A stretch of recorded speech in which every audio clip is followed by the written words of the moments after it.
역대상 4장 613페이지 사무엘상 열왕기하 그 다음에 역대상 역대상 4장 1절부터 봅니다. 열왕기 다음에 상하다 역대상. 유다의 아들들은 베레스와 헤스론과 갈미와 훌과 소발이라. 소발의 아들 르비아는 아하슬 낳고 쭉 넘어가서 9절에 야베스는 그 형제보다 존귀한 자라. 그 어미가 이름하여 야베스라 이름하였으니 이는 내가 수고히 낳았다 함이었더라. 야베스가 이스라엘 하나님께 아뢰어 가로되 원컨대 주께서 내게 복에 복을 더하사 나의 지경을 넓히시고 주의 손으로 나를 도우사 나로 환난을 벗어나 근심이 없게 하옵소서 하였더니 하나님이 그 구하는 것을 허락하셨더라. 네. 우리가 잘 알고 있는 내용이죠. 우리 인터넷 들어가서 각자의 설교를 들어봐도 또 특별히 야베스 기도라는 책도 있고 유명하죠. 그래서 복을 더하사 기도를 통해서 그 복을 어떻게 받을 것인가, 그 복 받는 비결, 보정교회는 복 받는 비결, 김문호 목사가 그런 거 봐서 내는 이런 좀 잘못된 교회에서는 바로 이름 이야기해요. 이야기해서 그 수많은 교인들이 좀 보고, 그래서 유명한 본문이기 때문에 설교도 유명한 설교도 좀 많고, 그리고 다양한 관점 속에서 이 야베스 기도를 해석을 하고 설교를 해요. 그래서 최근에 아까 내가 얘기한 대로 좀 내가 보기 싫은 그 목사의 아이고 얼굴을 한번 봐야 되겠다, 얼마나 잘했는가 싶어서 보았는데 이 설교를 하더라고요. 그 저거 한 보름 지난 설교인데, 그래서 야베스 설교의 이 부분을 해서 그래 얼마나 설교가 참 신빙적이다. 이게 별로 바람직하지 않아요. 그런데 목회자 입장에서 어쩔 수가 없어요. 이 부분은. 왜냐하면 설교를 성경적인 관점에서 보고 올바른 말씀 선포해야 되기 때문에 각자 살펴서 옆서 그러잖아요. 2단, 3단, 뭐 거짓 선지자 잘 가려내잖아요. 그런 부분들은 우리가 목회자에서 기본 자질이에요. 그래서 비판할 거는 비판하고, 그 다음에 참고할 거는 참고하고, 이렇게 해야 하는 것이 설교자인데, 그래서 많은 사람들의 그 설교 중에 그 목사님도 설교하게 됐고, 그 목사님 설교가 복음적 설교거든요. 설교라서 어떤 관점에 또 설교를 하시는가 하면서 좀 읽어봤어요. 읽어봤는데, 설교가 뭐 일반적인 보편적인 그런 설교는 아니에요. 왜냐하면 이 자체가 복에 복을 더하사, 그래서 야베스가 하나님 앞에 지경을 내피시고, 그 다음에 나를 도우소서, 환난이 없게 하옵소서, 근심 없게 하옵소서, 그랬더니 하나님께서 허락을 해 주셨다, 이렇게 이야기를 해서 그런 식으로 보통 이거 야베스 기도를 해석하고 설교를 해요. 그런데 그렇지 아니하는 그 설교를 하는 수를 보기도 했지만, 그러나 뭔가 아쉬운 점이 있는 부분이 뭔가 하면 이 야베스라는 그 인물 그 자체를 보편적인 그 설교의 그 틀을 벗어나서 그것을 지향하고 그 부분들을 조금 지적하는 부분을 가지고 설교를 하다 보니까 그의 관점에서 이 부분을 보고 이야기를 하는 그 부분들이 있다. 근데 또 제 관점에서 보게 되면 이 부분도 그렇지 않다 하는 생각이 들어요. 그래서 이 부분을 내가 설교하는 거예요. 우리가 이 야베스 기도를 볼 때에 단순히 야베스라는 인물 그 자체를 가지고 그 기도, 그 다음에 그 기도 내용, 그 응답을 볼 것이 아니고, 이 야베스는 어떤 지파의 사람이에요? 유다 지파이거든요. 유다 지파. 우리가 유다라는 사람을 보게 되면은 하나님의 그 축복이, 그 다음 쉽게 말하면 시온의 홀이 어디로부터 누구 지파를 쫓아서? 유다 지파를 쫓아서 난다. 그래서 메시아가 유다 지파로부터 나올 것을 이야기하고 있는 그런 지파이기 때문에 우리가 유다 지파는 모든 흐름의 축이에요. 하나님의 언약이, 아브라함, 이삭, 야곱의 언약이 어떻게 야곱의 12 아들 중에 유다 지파를 통해서 이것이 흘러가고 결론 나시는가 하는 부분들이 유다 지파의 어떤 입비예요. 그렇기 때문에 그런 부분에서 우리가 유다 지파를 보게 되게 되면은, 유다 지파는 어떤 사건을, 어떤 내용을 이어가게 될 때에 그 내용에서 중추주의 역할을 하게 되짐으로 해서 어떤 내용 쭉 하다가 탁 끊어버리고 그 안에 유다의 어떤 지파의 내용이 싹 들어가 버려요.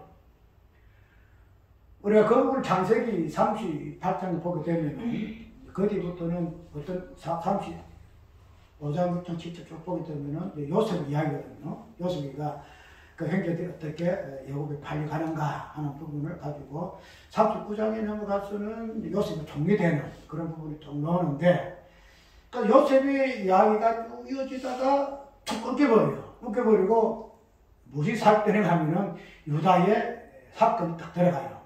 유다의 그 다말 사건. 그죠?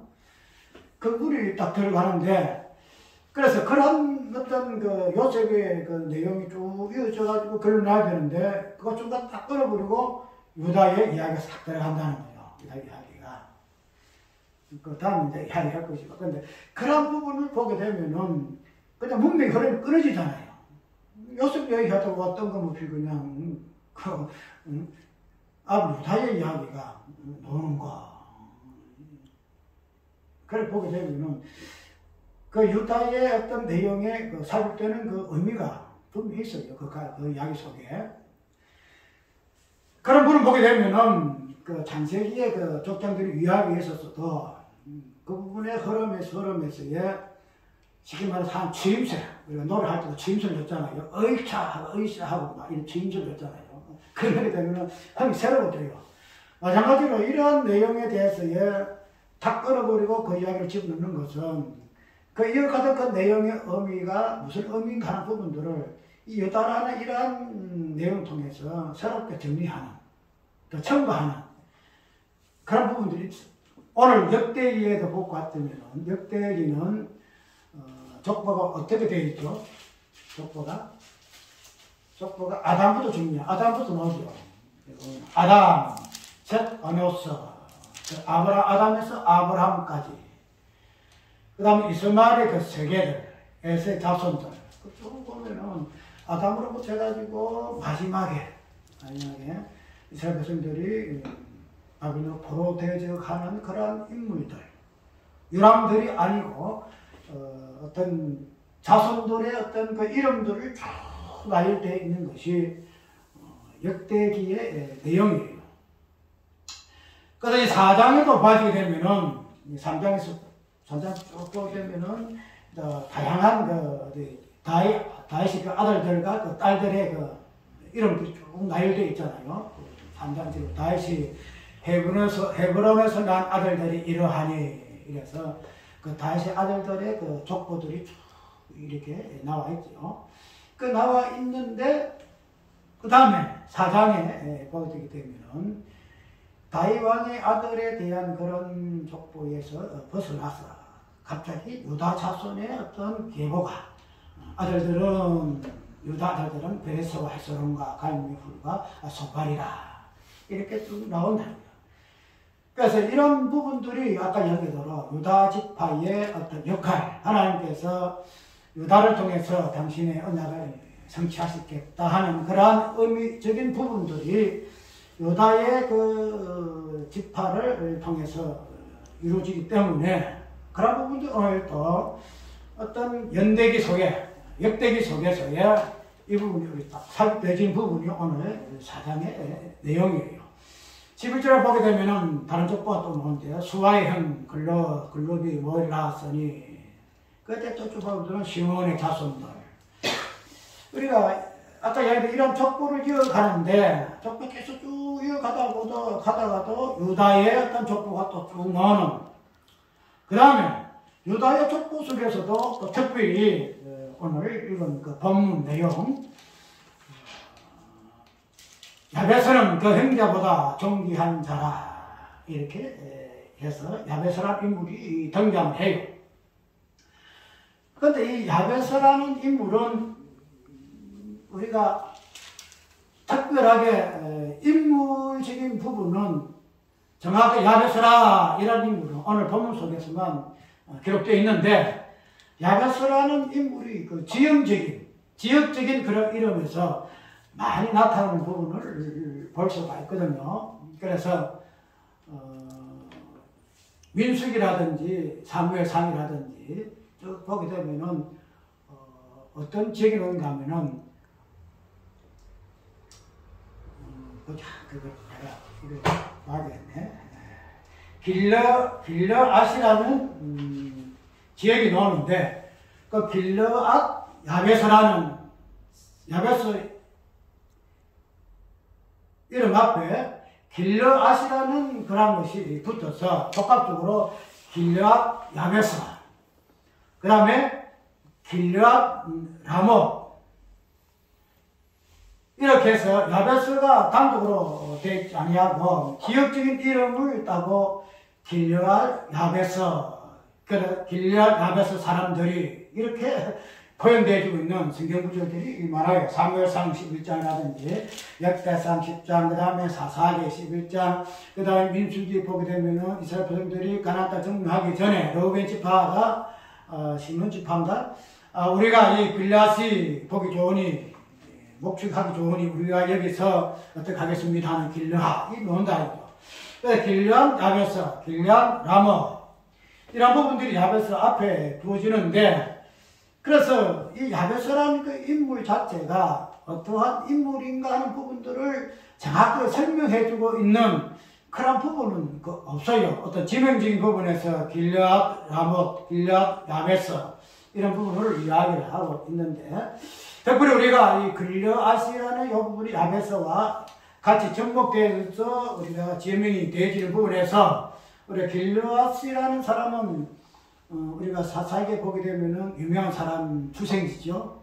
길르앗 사람 입다, 입다, 길르앗 사람 입다가 이래가지고, 그래서 길르앗 사람이 입다로서 사사로 유명한 사람으로 표현되어지고 있는데, 그래서 이 길르앗이라는 요 부분들이 어떤 지명적인 부분에서는 성경에서 다양한 어떤 의미가 표현되어 있어요. 아까 얘기했던 목적지로서도 유명하고, 또 길르앗 라못이라는 그 도피성이 있거든요. 도피성 보게 되면은 라못이라는 그 길르앗의 어떤 도피성을 또 이름하고 있고, 또 역대상 보게 되면은 아합이라는 왕이 길르앗 라못의 그쪽에서 죽음이 당하기도 하고,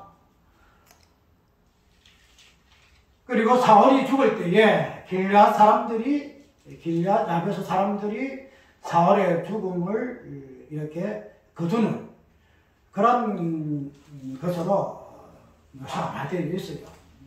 그래서 길르앗이라는 길르앗과 길르앗 야베스라는 지역과 야베스 사람들이라는 이 부분은, 이 사람들은 성경적인 의미에서 굉장히 호의적인 그런 부분으로 표현되어지고 있는데, 오늘 본문에서는 야베스는 그 행자보다 존귀한 자라 이래서 뜬금없이 야베스라는 인물이 나오는데, 야베스의 어머니가 누구고, 아까 족보 보게 되면 유다 아들들은 베레스, 헤스로가 쭉 나오는데, 이 야베스라는 사람은 어미가 누구인지, 그 다음에 그 형제들이 누구인지 그렇게 안 나와요. 하나에서 뚝 떨어진. 근데 분명히 야베스는 그 형제보다 형제 이성을 이야기하고 있고, 또 존귀한 자라 이렇게 이야기하고 있는데, 그런데 이 야베스라는 사람의 어떤 이름이 있기 전에 그 8절에 보게 되면은, 고스는 아눕과 소베바 하rum의 아들 야하웰 조속들을 낳았으며, 그 어떤 사람들은 이런 사람들이 야베스의 형제들이지 않겠느냐 이렇게 이야기 좀 하고 있어요. 그리고 이 야베스의 어떤 그 지역 그 자체가 서기관들이 모여있던 그러한 지역이다 이 이야기해서, 서기관은 하나님의 율법을 기록하고 연구하는 그러한 직책이잖아요. 그렇기 때문에 그러한 사람들의 지역에서 태어난 이 야베스가 오늘 본문 속에서는 말씀을 연구하고, 그래서 말씀에 월등해서 오늘 표현이 형제보다 존귀한 자라고 표현을 한 이유가 거기에 있지 않겠는가 이렇게 이야기를 좀 하고 있어요. 라고 하겠는데, 어쨌든 이 야베스라는 인물은 이러한 모습들을 통해서 정확하게 어머니가 누구고 아비가 누구고 뭐 형제 이름이 나오지 아니하고 그냥 형제들 존귀한 자 이렇게만 표현되어 있다는 거죠.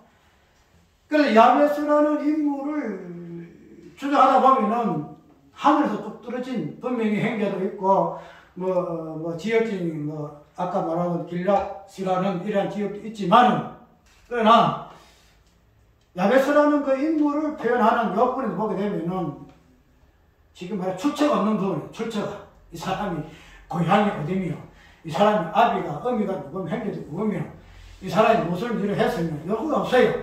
그냥 존귀한 자다. 그 다음에 이 사람은 자기 어미가 수고하여 낳았다 하는 그런 아들의 이름을 가진 보통의 아들이라는 그런 이름의 어떤 야베스라는 인물이다. 이렇게 설명하고 있어요. 이렇게 보게 되면은 이러한 그 배경이라든지 어떤 사실을 보게 되게 되면은 이 사람이 어떤 나타남이 꼭 히브리서 있는 히브리 그 10장에 있는 그 멜기세덱 같이 족보도 없고 헌족도 없고 무엇도 없고 하나님 아들과 방불하여 그래서 아브라함을 축복한 그런 사람과 비슷한 그런 풍치를 풍겨요. 그런 것이 이제 중요한 것이 아니고 우리 야베스가 이름이 왜 야베스라 하게 되어졌는가? 그 다음에 야베스라는 사람이 왜 하나님 앞에 이렇게 기도를 했고 왜 하나님이 그 기도에 허락하였는가 하는 이 부분이 과연 무엇을 이야기하고 있는가 하는 이 부분을 한번 살펴봐야 한다는 거예요. 단순하게 야베스라는 그 인물이 이러한 자요.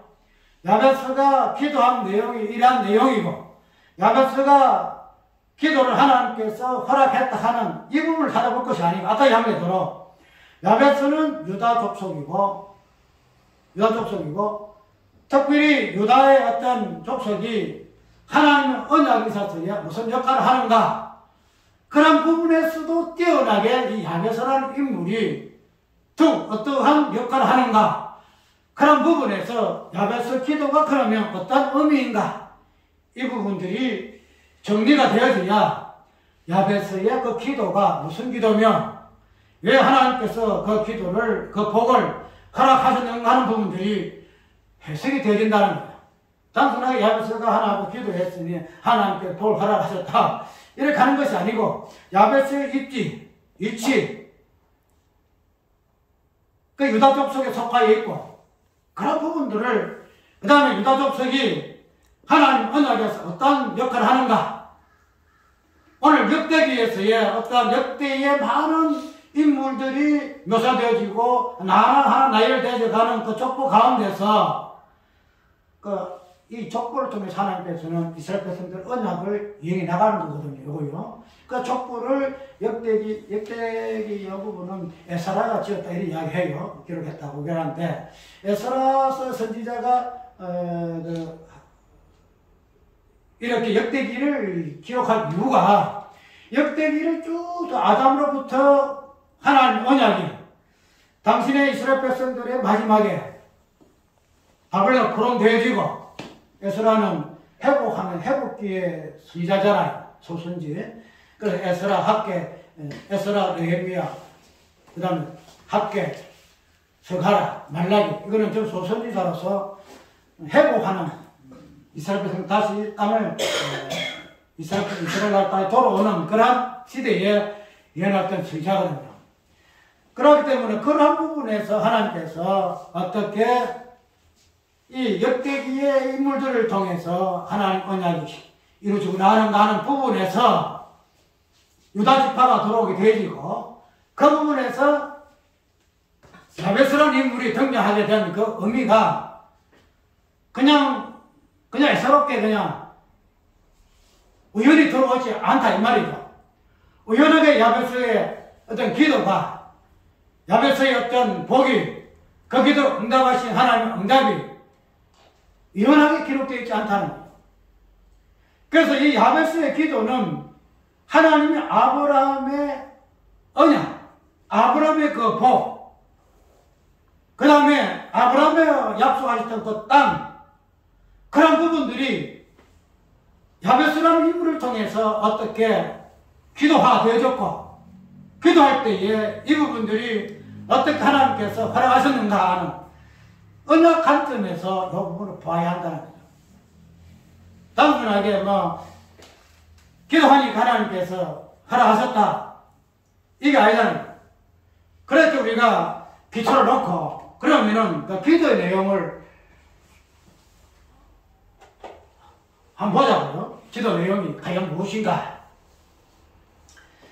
역대기의 어떤 하나님께서 역대기를 통해서 언약이 어떻게 이어져 나가는가, 이 부분들을 단순하게 그냥 나열해서만 이게 이루어진다 하는 것이 아니고, 그 부분들이 중간에 뚝 끊겨서 유다 지파를 통해서 다시 한번 상기시키는, 이 역대기를 통해서 언약을 통해서 이루고자 하는 언약이 이러한 것이야. 그런 것들을 유다 지파, 특별히 야베스라는 인물을 통해서 보여주고 있다는 사실을 먼저 상기하고, 그 다음에 그러면 야베스의 기도가 과연 어떤 의미에서 이 부분들을 우리에게 보여주는가, 이것을 보아야 한다는. 그래 되면은 우리가 기도해서 복받자, 하나님께 이렇게 야베스 기도를 응답했다, 이런 것이 그냥 말할 이유가 없어요. 자, 특별히 야베스라는 그 인물을 보게 되시고, 특별히 야베스가 어떻게 출생했는가 하면은 구절에 어떻게 설명하죠? 후반절에 어미가 이름하여 야베스로 하였으니 이는 내가 수고로 낳았다 함이었더라, 이렇게 이야기하고 있어. 어미가 야베스를 낳았는데, 그 야베스를 낳았을 때에 내가 수고롭게 해서 야베스 아들을 낳아서, 그래서 그 이름이 야베스예요. 지금은 내가 이 아들을 수고롭게, 고통스럽게, 힘들게 낳았다, 이런 의미에서의 야베스라 이름 지어진 것을 볼 수가 있다는 거예요. 우리가 해산의 고통이라는 것은 창세기 있는 그대로 아담 하와가 선악과를 따먹으로 말미암아 하나님 앞에 받은 여자의 저주잖아요. 네가 아들을 낳든지 뭘 낳든지 어쨌든 생산하게 되질 때에는 그냥 아무 그거 없이 그냥 낳는 것이 아니다. 너는 자식을 낳을 때 수고하야 고통스럽게 낳을 것을 하고 하나님 말씀하셨잖아요. 그러면은 왜 이렇게 여인이 해산할 때 고통을 당해야 할까? 왜 수고해야 할까? 이유가 있잖아요. 선악과를 따먹은 죄의 결과잖아요. 남자도 수고로 땀 흘려서, 그 수고라는 것은 죄의 결과다 이 말이죠. 다른 말로 이야기할 것 같으면은 뭐한다? 저주다, 저주라. 이런 저주가 단순하게 아담과 하와에게만 있는 것이 아니고, 하나님께서 아담과 하와의 그 죄로 인해서 더불어 무엇까지도 저주를 함께 받았지요? 땅이 저주받아 무엇을 내고? 열매를 내는 것이 아니고 엉겅퀴를 낸다. 엉겅퀴를 낸다.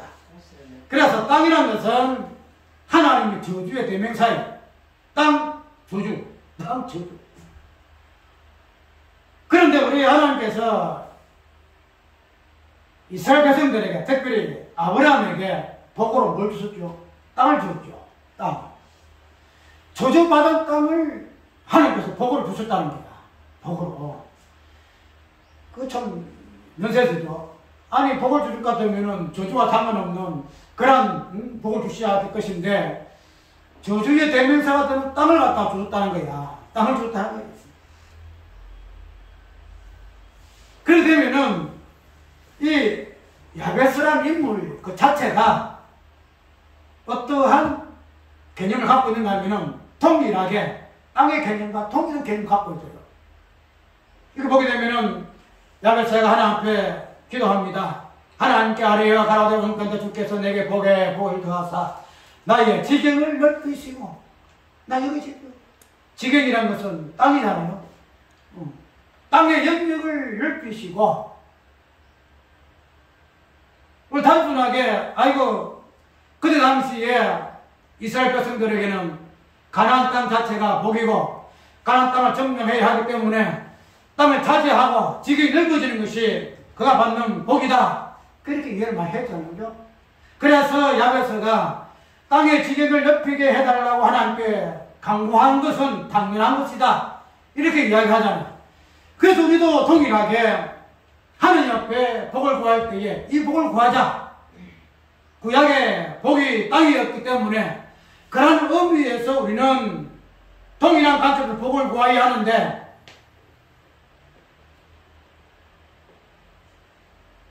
이 야베스라는 인물이 하나님 앞에 나의 지경을 넓혀주십시오 하고 땅을 강구하고 구한 그 이유는 무엇인가 하면은 이 땅 자체가 무엇을 안고 있다 그래서 저주를 안고 있는 존재, 저주를 안고 있는 개념이에요.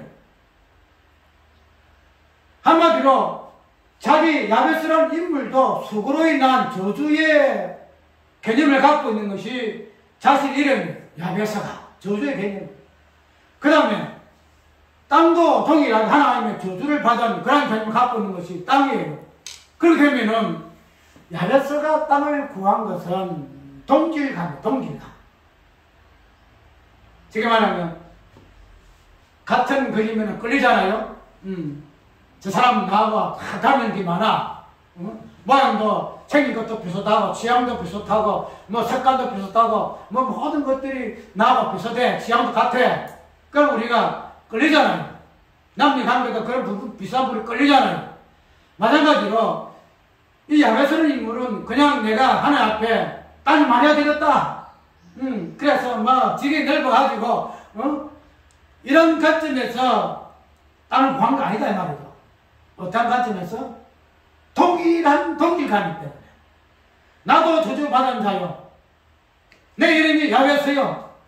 이 땅도 동일한 하나님의 저주를 받은 그러한 땅이기 때문에 야베스가 무엇을 구하였다? 땅을 구하였다. 땅을 구하였다. 어려워요? 이해 잘 안 되죠? 아니 뭐 꼭 그렇게 이야기를 해야 하나 하고 이야기하더라. 하나님께서 이스라엘 백성들에게 땅을 복을 주신 이유, 저주를 안고 있는 주저 덩어리인 가나안 땅을 복을 주신 이유, 나 저번에 이야기했죠. 이스라엘 백성들이 왜 여굽에 들어갔다가 다시 가나안 들어가는가?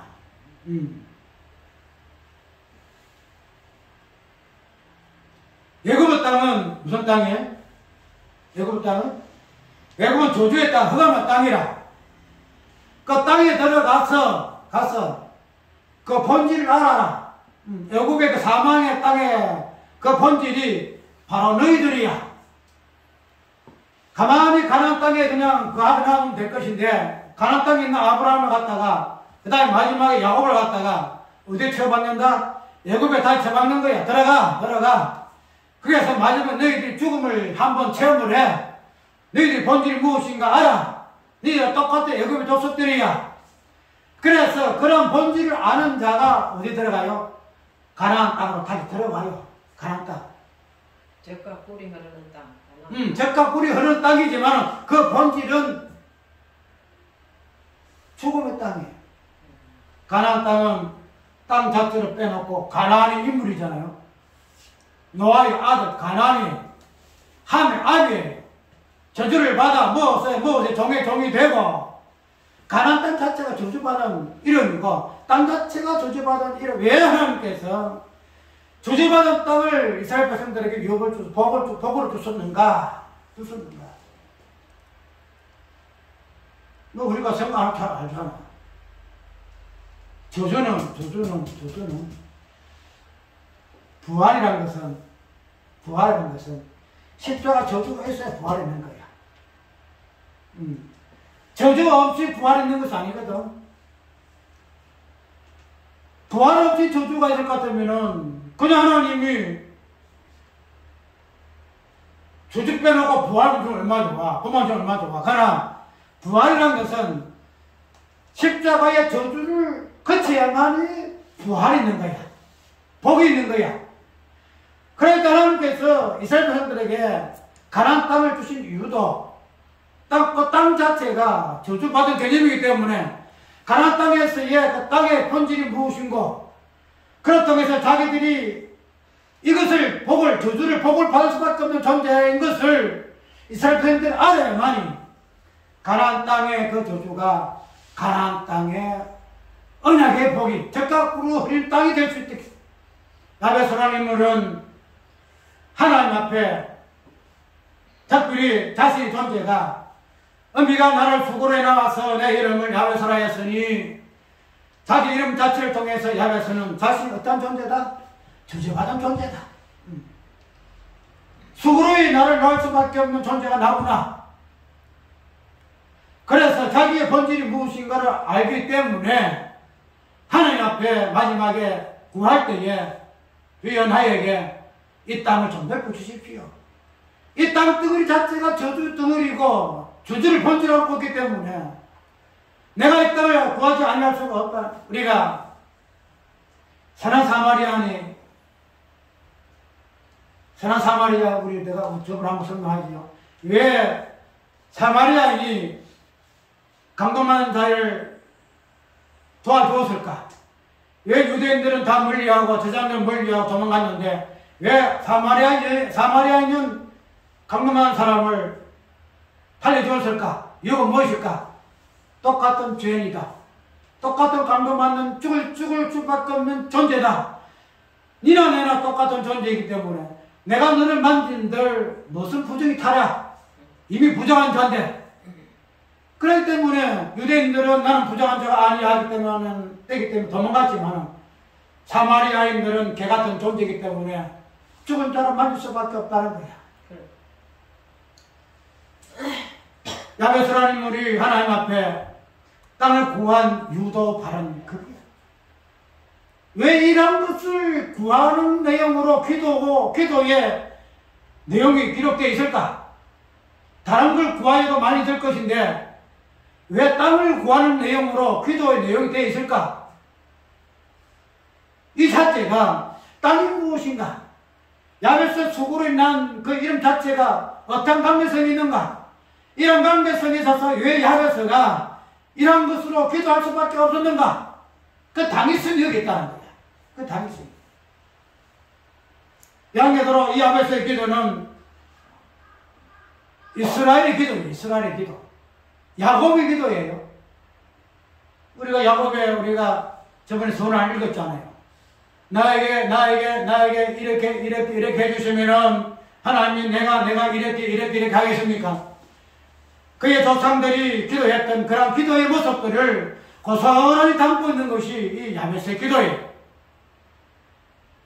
그렇기 때문에 이 야베스의 기도가 이 시가 이 본문에 기록된 이유는 이 야곱의 기도를 통해 하나님께서 당신의 언약을 몸된 교회를 통해 성취함 이룬 것 같이 역대기에서 이루고자 하는 그 모든 역대의 인물들을 그 안에서 깊숙이 흐르는 그 언약의 그 내용들이 무엇을 통해서 이루어지는가? 하나님께서 왜 아담에게 저주하셨는가? 왜 저주받은 여인이 수고로의 아들 낳을 수밖에 없는가? 왜 수고로의 저주받은 아들이 뱀의 머리를 상하는가? 이런 부분들을 보여주는 그런 내용으로 이 야베스의 기도가 있다는 거다. 그래서 이 야베스의 기도를 단순하게 복을 구하여서 하나님께 이렇게 주는 것이 아니다 하는 관점에서 볼 것이 아니라 야베스가 구하였던 그 땅의 개념이 무엇인가? 수고로에 나왔던 야베스의 이름이 어떤 의미인가? 이 부분이 두 개 같이 하나로 이끌어내는가? 이 부분이 야베스의 기도 내용이 될 수밖에 없는가? 이 부분을 이야기해야 될 것이고, 이런 부분들이 역대기 서론은 성취하고자 하는 언약의 봉지를 보여주고 설명하는 부분이기 때문에 야베스라는 인물이 유다 족속으로서 이렇게 나타나서 이렇게 기도할 수밖에 없게 되어지더라 이 말이죠. 그래서 이런 부분을 복이 아니다 해서 그렇게 구해서 안 된다는 이런 설명하는 것보다도 이 야베스의 기도가 마지막에 예수님의 기도에서 어떻게 성취가 되어졌는가. 기도라는 것은 마지막에 모든 결정체는 예수님의 기도거든요. 아브라함이 기도를 했던, 야곱이 기도했던, 모세가 기도했던 모든 기도의 어떤 내용들은 마지막에 예수 그리스도의 기도를 예표하고 그것을 지향해요. 그것을 보여줘요. 그러면은 예수님이 이 땅에서 기도하시는 그 모양은 단순히 겟세마네에서 그냥 간단하게 기도하는 그런 거 아니에요. 예수님이 땅에 오신 그 자체가 기도예요. 그 자체가. 그래서 성경은 뭐라고 이야기하죠? 예수님께서 자기 땅에 오매. 이 땅 자체가 저주받은 땅이 자기 예수님 땅이에요. 예수님 땅. 맞잖아요. 예수님이 이 땅을 갖다가 우리 땅에 하죠. 자기 땅에 오매. 자기 뱃서 연기 아니하더니 저주받은 땅을 예수님은 뭐라고 그래요? 자기 땅이라. 왜 그럴까? 예수님도 저주받은 자예요. 저주받아서 태어난 인물이 예수님이에요. 여인이 저술이지, 여인이. 하와는 모든 여자의 머리예요. 그러면 하와가 난 그 복음서 있잖아. 내 여인의 후손이 사탄의 뱀의 머리를 박을 것이다 했거든. 그렇게 되면은 예수님 하와가 난 그 인물, 그 아들 자체는 무슨 인물이랑 저주받은 인물. 우리가 자꾸 예수님은 축복받은 인물이다, 뭐 받은 하지만은 예수님 그 자신이 하와의 자손이고, 그 다음에 하와의 후손되는 마리아의 아들이다, 이 말이다. 마리아는 여자가 아니에요. 마리아도 해산할 때 저주받아 고통스럽게 해산한 거예요. 그래, 예수님 자체가 수고로 인한 아들이에요. 저주받은 아들. 저주받은 아들이 되어져야, 그래서 뭐예요? 저주받은 자기 땅에 오면, 예수님 자신이 저주받았기 때문에 저주받은 땅에 오실 수밖에 없다는 거예요. 그래서 우리는 기도라는 것은 그냥 어떤 행위적인 부분, 시간적인 부분, 이렇게 하는 것이 기도가 아니고, 기도라는 것은 예수님의 그 공생, 예수님의 그 이름, 예수님의 그 사역, 예수님 그 태어나심, 그 모든 것 자체가 기도라 이 말이에요. 그래서 야베스가 이런 부분을 통해서 역대기에 하나님이 이루고자 하시는 아브라함의 그 언약의 복을 이루고자 하는 것을 자신의 이름과 자기가 강구한 복의 모습으로 강구한 그 땅을 구한 이 모습에서 야베스의 기도에 의미가 나타난다는 거예요. 그렇게 되면 이 부분들이 마지막에 어디에서 성취가 되어지는가 하면은 예수님께서 이 땅에 오심, 예수님께서 이 땅에 오셔서 하나님 앞에 간구한 모든 기도의 내용이 예수님을 통해서, 그래서 야베스의 기도에 하나님께서 나는 혼란을 벗어나 근심 없게 하옵소서 하였더니 하나님이 그 구하는 것을 허락하셨더라. 그래서 이게서 뭐 특별하게 하나님께 지경을 넓혀서 그래 이 가나안 땅 어디가 네 땅이야. 그렇게 해서 그냥 이 야베스가 내 하나님께 이렇게 복을 줬으니 나는 애엠하고 나는 거신 걱정 없어, 이런 모습이 설명되어 있잖아요. 그냥 허락하셨더라 이렇게 이야기하고 있어요. 이 야베스가 땅을 구하고 난 후에 적으로 구하는 분 가면은 나는 환란을 벗어나 근심 없게 하옵소서. 근심 없게 하옵소서. 예수님이 이 땅에 오셔서 근심을 하세요? 예수님이 근심 안 하세요. 근심하지 말라. 하나님 믿음이 염려하지 말 그런 거 아니에요. 예수님이 엄청 근심 많았어요. 속에 불이 타서 내가 이 불이 그냥 막 떨쳐가지고 당신이 이루고자 하시는 그 십자가 그 사역을 이루기 위해서 얼마나 근심하고 얼마나 고민하고 하나님이요 제발 이 근심 이 고민 좀 벗어나게 해주시옵소서.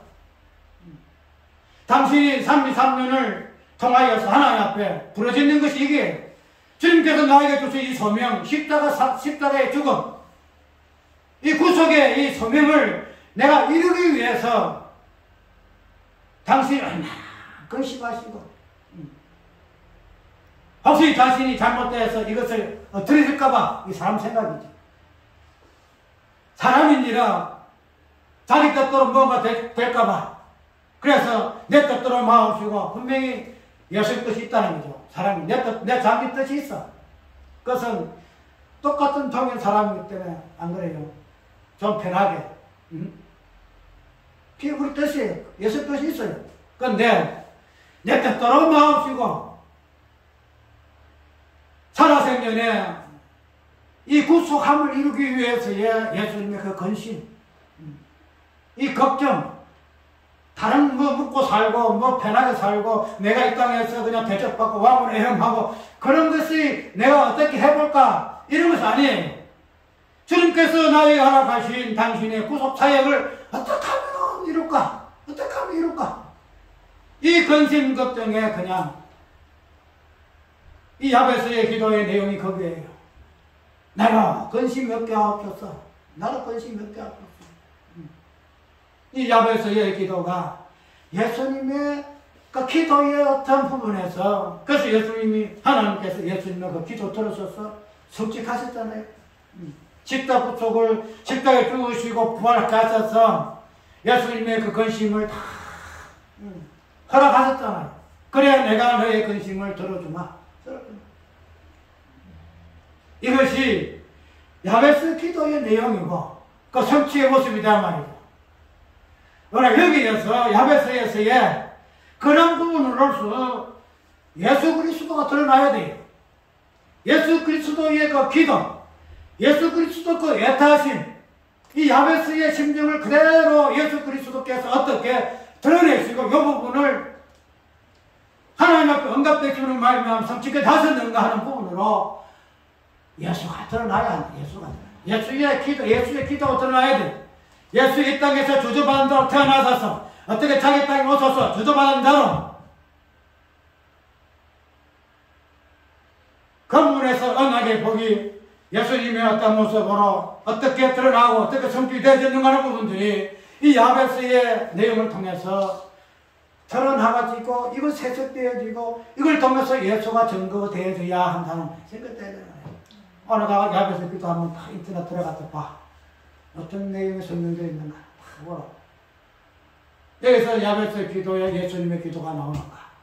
예수님의 자기 땅에 그 저주받은 자의 모습이 나오는가?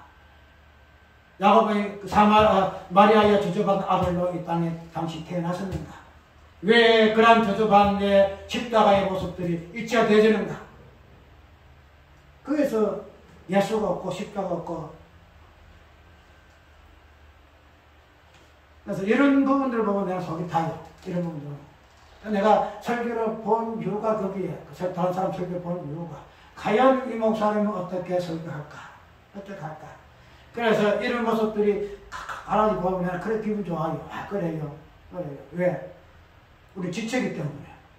목사님들 설교하는 자에 다 지체이기 때문에 복음을 이렇게 복음답게 하면은 전에 김명대 목사님 복음을 전하면 좋네요. 그래서 하나님 복음 전하 좋습니다. 서로가 좋은 거야. 복음 전하면. 그래서 이런 부분을 내가 살펴보는데 이런 부분들이 참 귀하더란 말이죠. 없는 것은 아니에요. 있어요. 그런데 귀하더란 말이죠. 그래서 오늘 야베스의 기도 그 유명한 제보도 나오고 수많은 사람들이 맹설교를 해가지고 야베스의 기도를 일한 것이야. 하지만은 또 나 오늘의 가영 야베스의 기도를 통해서 예수 그리스도의 어떠하심을 전하는 자가 가영 이 복음주의 설교가 얼마나 있는가 하는 부분은 참으로 그렇다. 어쨌든 우리가 오늘 이 본문의 말씀을 통해서 야베스의 어떤 기도가 이런 기도구나. 야베스 유대 지파에서의 야베스의 그 위치,